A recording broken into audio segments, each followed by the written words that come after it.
Gabrielle, by the way, we've been watching in the Atlantic, became the second major hurricane of the Atlantic season. Had to wait for a while, but there it is.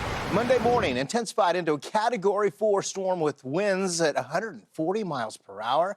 Well, you want to take a look back at Gabrielle's track, which remains east of Bermuda, at least right now, and we'll continue to show you what's going on with the rest of the tropics as well. When we talk about what's been going on with Gabrielle, again, the second hurricane, and we had to wait some time to get this one.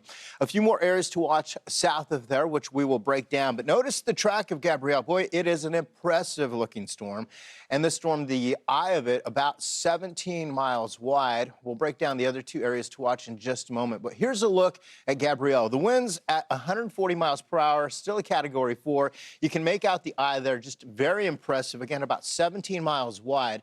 Notice on the left side of the storm, we're really encountering some of the wind shear. So not quite that perfect circle there. You can see some of it eating away on the eastern side or the western side of the storm. Nonetheless, it continues its journey off to the north and northeast. Now, when we talk about the pressure and the winds 140, not much has changed in the previous advisories as far as the pressure, gone up 1 millibar or so. And as we look back at this storm on the 21st at 11 p.m. Eastern, we had that Cat 1 storm. Didn't look all that organized, that impressive. Look how great it looked. 5 a.m. advisory on the 22nd, and then the 5 p.m. advisory yesterday. You can really make out that well-defined eye. Got up to Category 4 status, right into the warmer waters, as was forecast. Now, this is well to the east of Bermuda, and you can really make it out with the storm track here. It's headed over to Bermuda, encountered some of the wind shear, some strong westerlies, also helping to move this over. Area of high pressure also helping to pull this over. So the steering mechanisms, very, very much in play right here. When we talk about some of the wave height, that's what Bermuda will be dealing with. Some of the waves that we'll be encountering those.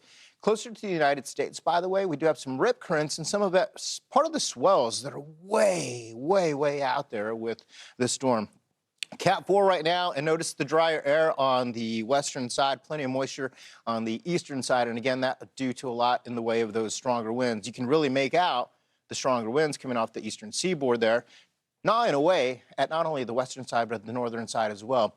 Bermuda will continue to weaken eventually. Watching closely will be the Azores. The Azores, it's still early to tell what kind of impacts they'll be expecting there, but they're watching that one closely over the Azores. Here's what we have with Gabrielle. Strong hostile winds to the north. We just made them out, especially coming off the eastern seaboard. That's been our buffer, which we were talking about as we were watching Gabrielle. And of course, that area of high pressure we were talking about as well. As it moves into the cooler waters, stronger wind shear starts to fall apart, but perhaps it's forecast to still be a Category 1 as it approaches the Azores, so they could take a direct impact. This is something that we'll watch closely, and this will be by Thursday evening as we watch Gabrielle in the Atlantic. We're also watching, there's the track as we go through Friday and into Saturday, and then eventually some of that moisture actually making it as far as places like Spain and Portugal. Now, behind Gabrielle, guess what? We've got two areas to watch. We were just talking about that, and those two areas have pretty decent chance of some development, one more so than the other. We're going to watch this over the next week or so.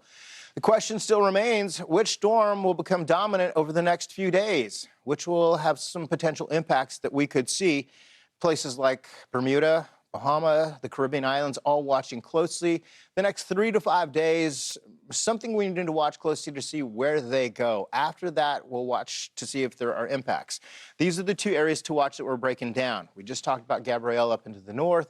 Two areas that we watch that are very close to, one of them closer to the Lesser Antilles. It's got a 50% chance of development. The orange area that you see is where we could see some development with the Pacific system, anywhere within the orange. And you can see we're talking about places like Puerto Rico, Hispaniola, portions of Cuba. Where does that track go beyond that? Because you notice on the northern fringe of this, portions of the southeast will be watching closely. On its heels, we've got the second area. This is well out in portions of the main development region, just kind of in the section, the middle of it, about an 80% chance of development here. Steering mechanisms around this area of high pressure likely to redirect that up into the north, but there is a lot in the way of dust that we've been dealing with over the past 3 hours. You can make it out by those shades of brown, really having an impact on the area that has the 80% chance of development, 50% chance of development here. High pressure, again, steering that over to the north and northwest. Some hostile winds from the outflow of Gabrielle having an effect on that first area. It's amazing how everything is connected, right? Hostile winds due to the upper trough are having an effect on the second area. So these winds working against these two for now. However, as we get into the next several days, better chance that we could see some development, perhaps tropical depression by the end of the week. Both disturbances potentially could develop. Perhaps we get two names out of this, knock two names off the list just like that. It is the time of year where you could have several areas to watch. This, by the way, is the exclusive model. You're going to see it at Fox Weather. It takes all of the traditional models, the AI models, and it shows high probability, especially for the one that's right on the heels of the first one there. So some moisture to work with. We'll watch closely in the coming days. Again, could have a tropical depression by the time we get to the end of the week, perhaps two. If we did, we'll watch closely because, again, portions of the Bahamas over through Cuba, watching that first area specifically, especially if you have vacation plans there, if you've got some family members there here. Here's a look at the ensembles for both areas, pretty good consensus, and then eventually we get into Saturday and it's kind of all over the place. So stay with us as we continue this conversation.